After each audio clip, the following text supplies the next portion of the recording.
Now let's work a couple more proofs that are a little bit more complex. So let's have a look at this. On line 1 we have not R. On line 2 we have P and Q implies R and S. And the conclusion that we want to derive is not P or not Q. Now, the conclusion looks pretty far removed from anything we have with all these negation signs floating around and so forth. So one good thing to do is basically just experiment. So if you look at not P or not Q, you can ask yourself, okay, well, what does this look like it wants to have done to it from our axioms? So to me, this looks like one side of a De Morgan, right? It's the disjunction of two negations. So we can rewrite that as the negation of a conjunction of P and Q. So if we rewrite it like that, now it looks like we've got the expression we need by De Morgan, of course, represented here in this, in line 2, but it's negated. See? So if we just look at line 2 like this, it's negated. So if we look at line 2 and we see that we've got something like this, an implication sign, it's something like this, and we've got that negated. So there's a well-formed formula in here, the square well-formed formula here. It's negated as the conclusion. So what is the intervening step we need? It's modus tollens, and the step we want is the negation of the consequent, everything in the triangle. All right, and so it looks like we could actually build that if we need the negation of the triangle. So what would be in the triangle is R and S. And what we actually have, what we need then is not R and S. And that's another one of those expressions that looks like it just wants to have De Morgan's applied to it. So if we apply De Morgan to this expression, what do we get? We get not R or not S. Okay, good. Now we're getting closer because this not R is something we actually have in line 1. So actually, if we took line 1 and added, through, remember that the rule addition is our friend here. If we add not S with the disjunction, we can easily derive this. This is the negation of this part of an implication, which will set us up to do modus tollens. That allows us to get this expression, and from here to our conclusion is De Morgan's theorem. So we're all set. On line 3, we'll take the not R from line 1 and add to it not S. So that's going to be addition on line 1. Only one line number here because addition only takes one premise. On line 4, we're going to apply De Morgan, so we can derive, or it's not the case that R and S. So that's De Morgan, and that's applied to line 3.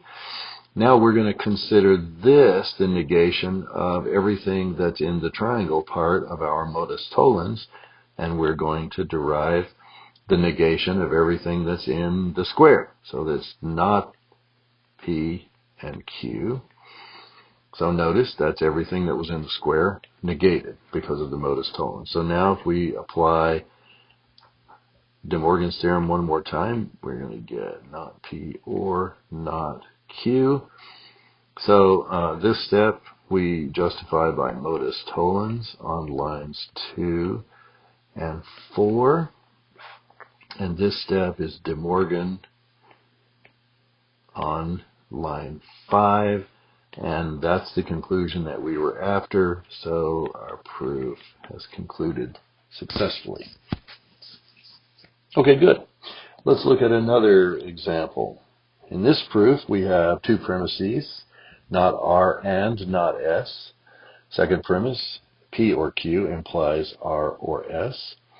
And our conclusion is it's not the case that P and Q.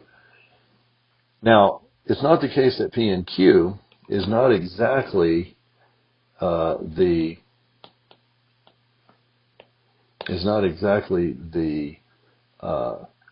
modus tollens of this. That would be it's not the case that P or Q. So we need to do a little tinkering with this conclusion and see where we end up with it. So what it looks like is it's not the case that P and Q. If we do De Morgan, it's not the case that it's not P or not Q. Okay, so that's good. Not P or not Q. The question is, how do we get this expression from something we could get over here? Looking at the two premises, what it looks like is that we could do De Morgan's to premise number one. So let's take a break from that and see about that. Not R and not S. De Morgan, that's going to be not R or S. And hey, look what we've got. We've got the negation of the of the consequent of line 2, which means it looks like a modus tollens could be the thing that we do. So if we did modus tollens to line 2 plus this expression, which we got from line 1, what would be the result? It would be the negation of the well-formed formula in the left scope of that implication sign. So that it's not the case that P or Q. Okay? Now, it's not the case that P or Q is not what we're after. We're after it's not the case that P and Q, but maybe a little tinkering is in order here, because once again, this looks like it ought to have De Morgan's done to it. And yeah, look what we've got here.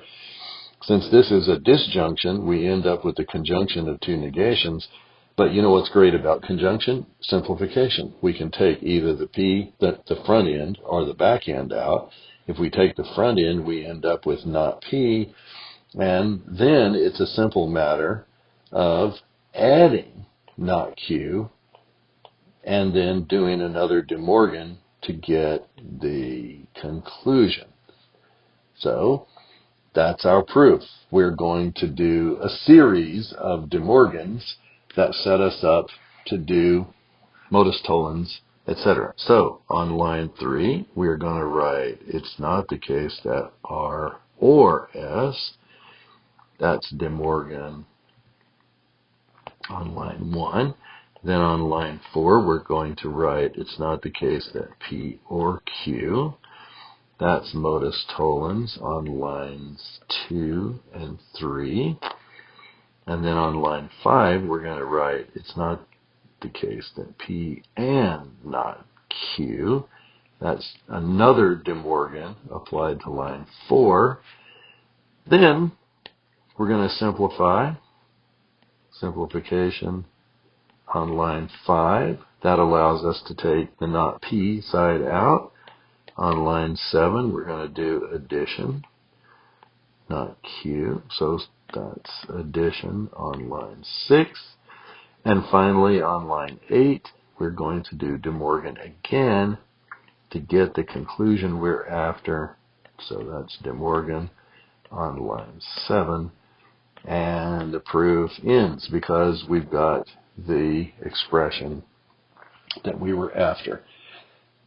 So again, the De Morgan turned out to be really handy for us in this proof. But the important step here, and the one that's easy to miss, is the need for this simplification and addition so that we can construct this. So on its own, this lines 1 and 2 with some De Morgan turn out to give us a good modus tollens. But the problem is the result of that modus tollens is it's not the case that P or Q, not what we needed. So it took a few more steps and a De Morgan to get us, well, actually 2 De Morgans to get us to the conclusion in this case.